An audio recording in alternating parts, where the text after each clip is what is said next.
Sonic Forces is, as of this video, the latest 3D Sonic game released by Sega. The basic premise is that Eggman has taken over the world with the help of the mysterious being called Infinite. So it's up to modern Sonic, classic Sonic, and original Avatar character Do Not Steal to stop them. Oh, and there's some Resistance Force featuring the Sega cast or something like that. Anyway, a lot of times when Sonic games are released, there's usually a related comic tie-in to promote them, usually retelling the first few moments of the game's opening or setting up things for the beginning of the game. And of course, Sonic Forces continues the tradition. Only this time it's a bit different. See, in the past, comic promotions were done through the Archie series, but since Archie lost the license to publish Sonic comics, Sega has decided to release it online. For free, no less. They do utilize some Archie talent. Ian Flynn was brought in to script out Sonic Team's story, and Adam Bryce Thomas did the artwork. One more thing about this comic prequel is that it's actually 4 separate mini-comics about 6 to 8 pages each that focuses on certain characters. They were released roughly 1 week at a time, with the final one being released on the game's actual release day.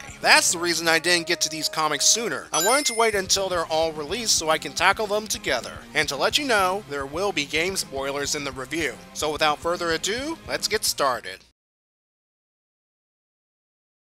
Chapter 1 is called Moment of Truth. It begins with the narration of this guy. He's the lookout for this town because he admits to being a coward, even though he always wanted to be as heroic as Sonic, Tails, and even the Chaotix who are down below. But the lookout position is nothing to slouch at because he soon sees and alerts everyone that a large Eggman attack force is coming. Vector orders the guy to help out with the defenses, and for simplicity's sake, I'll start referring to him as Rookie. Turns out he's not in shape to help out with the defenses. SBL suggests a different job. Go help the 2nd Division, and the Rookie is given a Whispin, only for him to accidentally shoot Charmy. Honestly, I'd give him a medal for that act. Eggman's robots bust open the gate, and the Chaotix immediately spring into action. Vector, pointing out that the robots haven't reached the nearby artillery cannon, yells for someone to bring down the battleship with it. The Rookie, who's conveniently hiding behind the cannon's shell crate, takes its contents and fires a shot directly at the airship's launch bay, forcing Eggman to retreat. With the threat over for now, the Chaotix prepare to evacuate the town. Before doing so, they thank the Rookie for helping them with the fight. The chapter ends with the Rookie declaring that he will become better so that he can become a real hero. Chapter 2, Stress Test, begins with Knuckles chilling on Angel Island guarding the Master Emerald and such. Silver arrives with dire news about Eggman, but Knuckles doesn't take him seriously. He thinks Silver should be in the future. He soon changes his tune when both of them are in the past. And in a nice bit of continuity, they're in Pachacamax Village from Sonic Adventure. Silver claims he wasn't responsible because frankly we don't know how he ended up in the past this time. But the two have something else to worry about for the moment: chaos. Too bad for Knuckles, he's not the peaceful guardian of the Chow he knows in the present, but a very angry water monster in the past. Knuckles has trouble hitting him, and Silver has trouble containing him. Naturally, both of them team up. Silver holds chaos long enough so Knuckles can bash his brain, and suddenly, they're back in the present. Silver says something happens in this time that'll ruin the world, and he's here to figure it out so he can save the future. Knuckles figures since Silver went to him, he must be crucial to saving the world, so he decides to lead a resistance against this disaster. And both of them leave, unaware that Eggman's hovering above. He states that he doesn't need the Master Emerald thanks to the power of the Phantom Ruby, and plans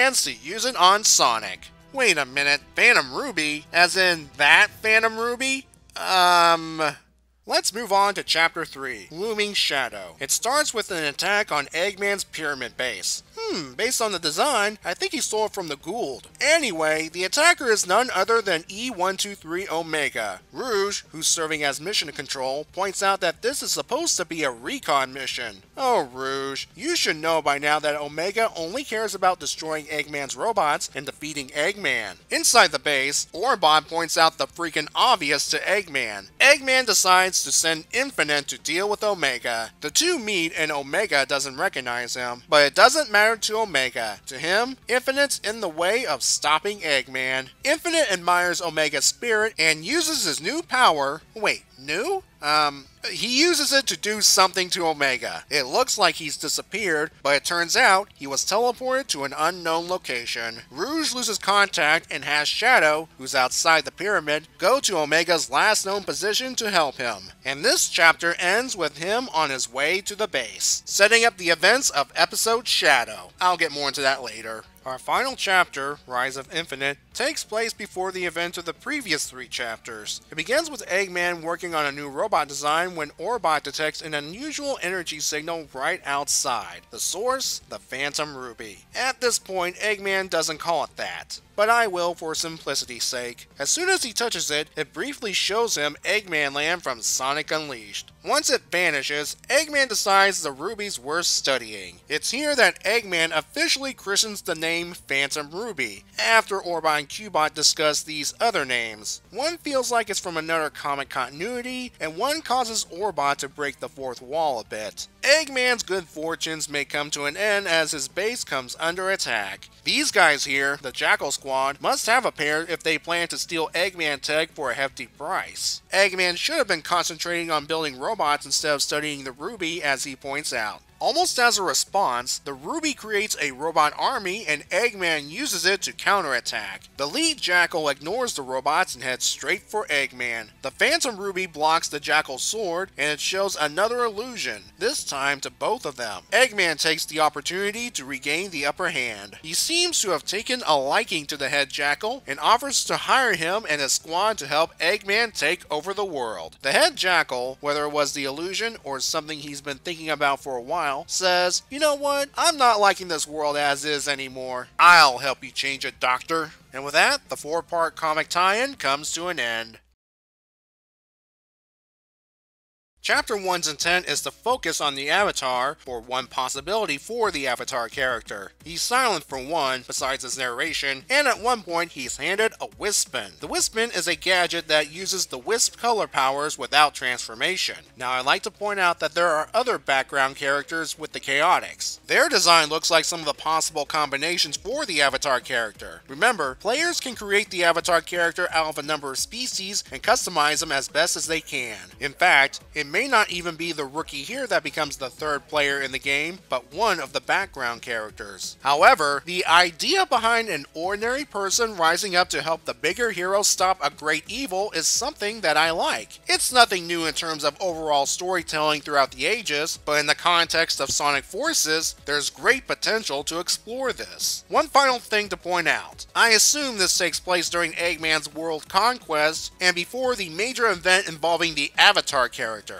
I'm not going to give too much away here. Moving on to Chapter 2, here's what it sets up. First, Silver's appearance. We know why he's here, to stop a catastrophe from happening in the past. Meanwhile, water is wet. Although, instead of say a fire monster causing a bad future, it's more than likely related to Eggman and Infinite. By the way, outside of Sonic 06 and Sonic Generations, we never figure out how Silver travels through time. Anyway, the second thing it sets up is Knuckles getting the inspiration to form a resistance. After visiting the past and fighting Chaos, plus the fact that Silver sought him out, Knuckles takes the situation seriously enough to abandon his guardian duties and tell others what's going on along with Silver. It pays off as in the game, Knuckles will lead the resistance, which will eventually include 2 Sonics and the Avatar character. Let's go back to the point that helped Knuckles' decision, and the third and final thing the story establishes.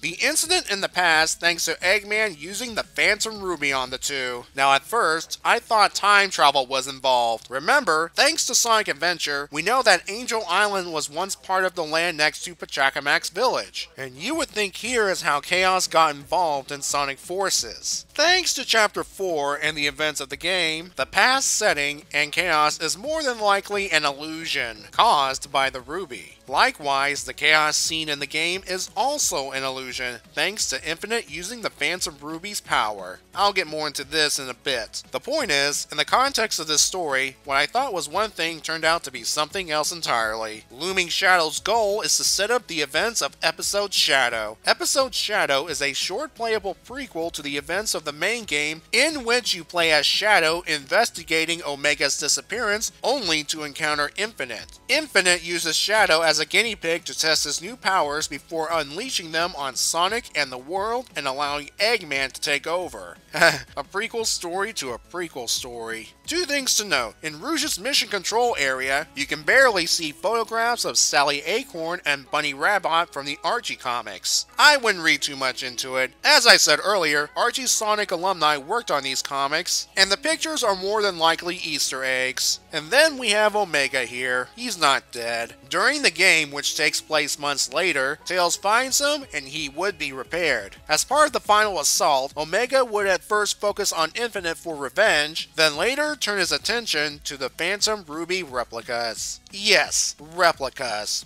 I'll explain more as we get into the last chapter, in which Eggman discovers the Phantom Ruby. It is in fact the same one from Sonic Mania. Spoilers for the end of that game. After defeating both Classic Eggman and the Heavy King, Classic Sonic's Chaos Emeralds reacted oddly with the Phantom Ruby, sending both it and Classic Sonic into Sonic Forces. How it wound up in front of this Eggman's doorstep? Perhaps when Classic Eggman was experimenting on the Ruby, he unknowingly left an imprint on it. The Ruby seeking out any form of Eggman might be the result of the imprint, or it could be a mere coincidence. We'll never know. We see the Ruby's true power in the story. Well, technically we first saw it in stress tests, but we didn't know it at the time. It has a "your mind makes it real" effect on people, creating realistic constructs and places, which opens up a whole other can of worms when it comes to the events of Sonic Mania. But perhaps the time-space warping abilities are a part of the Ruby's powers, just a lesser power, that is. Anyway, Eggman would become so impressed with the Phantom Ruby that he would start experimenting with it to try and create replicas so he can use them for world domination. Chapter 4 also explains how the Jackal Squad came into Eggman's services. Their leader here might have hated the world's current state, and the Phantom Ruby's influence helped brought this to the surface. That's why he joined Eggman. They both want destruction and chaos. Thanks to episode Shadow, we eventually learned that Jackal Squad would guard an Eggman facility where the Phantom Ruby's kept. Shadow would take them out. Even the leader, who claimed to be the ultimate mercenary, was no match for the ultimate life form. He survived, but that defeat led to him being willingly experimented on by Eggman until he's powered up with the final version of the Phantom Ruby replica. He started wearing a helmet to hide Shadow's handiwork and would call himself Infinite. As an aside, I actually like the idea behind Infinite. He's not a monster god Eggman's discovered and tried to control, but someone along with Eggman who wants to see the world burn. The fact that Eggman made him a monster god completely loyal to him is an added bonus. Overall, these 4 comics do a decent job setting up the events of Sonic Forces. The art and writing is good thanks again to Thomas and Flynn, but you don't have to take my word for it. Like I said, these comics are free online, so you could go to, say, the Sonic Wiki and read them yourself. I have to say, after reading these stories and having played the game, I kinda want to see a comic version of Sonic Forces, as say, a mini-series for example. Imagine seeing Knuckles transitioning from the lone guy on Angel Island to leader of a resistance standing between Eggman and total domination. Not to mention, again, the concept of Infinite. Sure, the idea of a resistance fighting back against a mostly conquered world is nothing new in the Sonic lore, and yes, Knuckles led a team in one continuity, but I am interested in seeing this concept within the context of Sonic Forces. Perhaps at some point the IDW Sonic comics can tackle this. Hey, one can only dream.